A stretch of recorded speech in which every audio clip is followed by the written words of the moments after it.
Hi everyone, Rosine here from Livewire.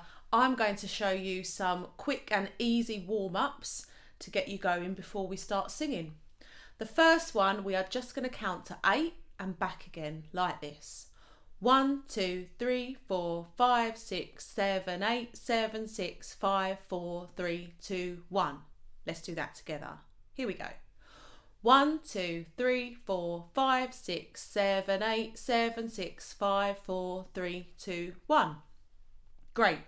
Now we're going to start adding some actions to the words to warm up our coordination. So the first thing we're going to do is we're going to stamp our foot on beat 1. Okay, so on the way up and the way down, when you say 1, you're going to stamp your foot.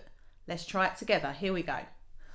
1, 2, 3, 4, 5, 6, 7, 8, 7, 6, 5, 4, 3, 2, 1. Great. Now we're going to add in a clap.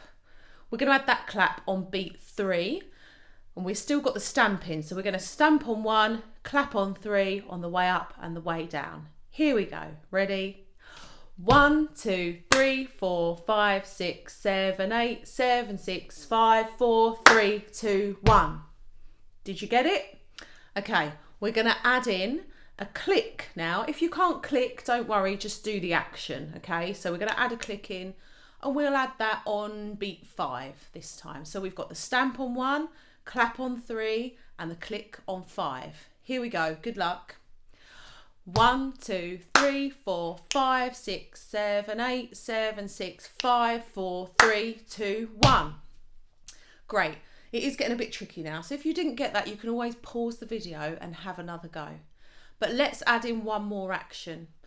Let's tap our heads, and we're going to do that on one of the numbers we've got left. We'll do that on 7. Okay, so now we've got to remember a stamp on 1, clap on 3, click on 5, tap your head on 7.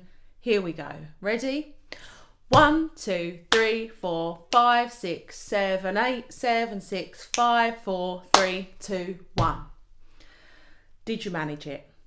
That is just an example. You can add whatever actions you want to the numbers, to all the different numbers. So have a go as a class. You can add in small movements, they need to be, so that they fit in with the time frame. Have a go. Hope you enjoyed that one, and join me for the next warm-up. Okay, now we're going to do my favourite vocal warm-up exercise. This is so brilliant for your vocal folds where the sound is made, and if you do a little bit of this every day, it just keeps your voice in really good condition. So what we need to do is we need to take the word sing, and we're going to hold on to that NG sound on the end of the word. So first of all, we're just going to go like this. Sing. Okay, any pitch you like, it doesn't have to be that one. We just say the word and hold the sound. Sing. Okay, let's try that together. Here we go.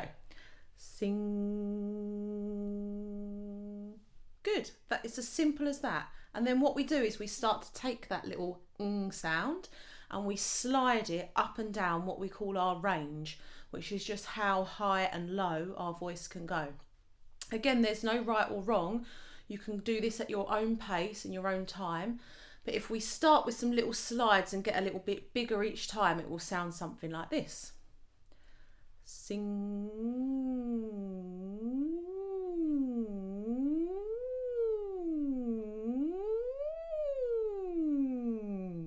And you can just play around and go higher and lower each time, okay? Give that a go.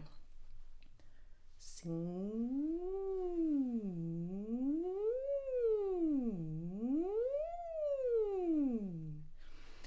You could get someone out to the front of the class to do a pattern and to follow that, or you can just do it in your own time. It doesn't need to be a loud sound, it's just a quiet sound.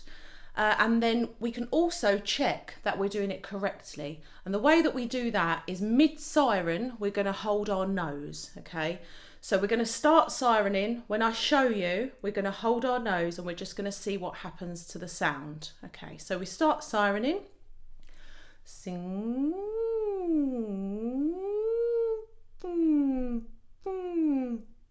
you should be able to hear then the sound stopped. So my siren stopped when I held my nose, okay?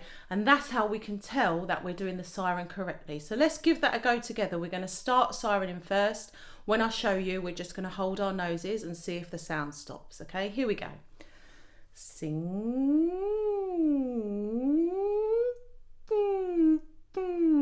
Okay, so if the sound stopped, you know you're doing the siren correctly. If it didn't stop, it might just be that you haven't quite got onto the ng sound. So if you've stayed on the I of sing, it won't stop, okay? Because the sound is also coming out of your mouth. So that's how you check that you're doing that correctly.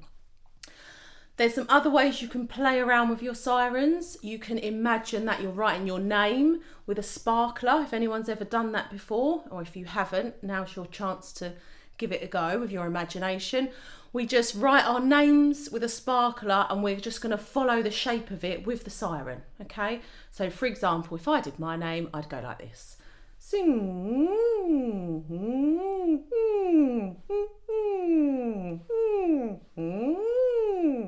Again, there's no right or wrong, and you just follow the shape just to get your siren moving up and down. Let's give that a go all together. Everyone's is going to sound different because we've got different shapes, okay? So here we go. Light your sparklers and we start sirening. Sing.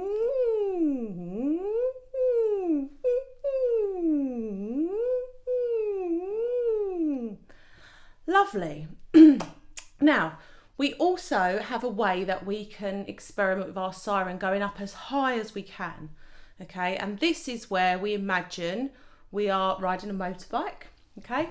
And we are going to rev the engine of the motorbike and we're going to follow it up with our siren. So it's going to sound a little bit like this. Sing. And we're just seeing how high we can go, okay? Let's give it a go. Sing. Brilliant. Lastly, we're going to do a quick body warm up and I'm going to show you how to stand when you sing and then we'll be ready to go. So we have to remember when we're singing that our instrument is our body, it's part of our body. So we need to warm our body up to get the best sound out of it. I always like to start with a bit of a shake, so you can shake your arms, shake your legs, one at a time so you don't fall over. Have a little stretch up to the ceiling. Anything that gets your body moving. You can sort of do a bit of swimming arms going forward like this. It's a bit like a PE warm up. Shrug your shoulders. So we're just trying to get rid of any tension. So you can squeeze them right up to your ears and then just let them drop down. Let's do that again. Good, and we're just going to give our faces a little massage. That's it, cheeks. Give your heads a tap. Wake your brains up if they're not already. Then we can also do a silent scream to stretch out our face muscles. So it looks like this. And then screw your face up really, really small like a squashed raisin. Let's do the silent scream again. And screw your face up really small again. So anything that gets all those face muscles moving is really good for you before you start singing. And then the last thing we need to do is just have a look at how we're standing, okay? So as I said, your voice, your instrument is part of your body. So we want to be standing in the best way that we can to let that sound come out. So it's really simple. All you need to do is have a look down at your feet. You don't want them to be right together. You want them to sort of be apart a little bit so that each foot is in line with your shoulders. Yeah, so just have a look down like that. You can keep your knees soft. Sometimes when you're singing, you feel like you have to sort of stand like this, but you want to be relaxed. So keep your knees soft. We're trying to create a nice sturdy base, okay? A bit like a tree. So if you imagine that your feet have got roots underneath and they're sort of pulling you right into the earth so that we're really, really sturdy. And then apart from that, we just want to make sure that this area is open, that we're standing up nice and tall. Sometimes it's helpful to imagine you've got a little string on the top of your head, just pulling you up like that. Okay, keeping all of this nice and relaxed. And then we're ready to start singing.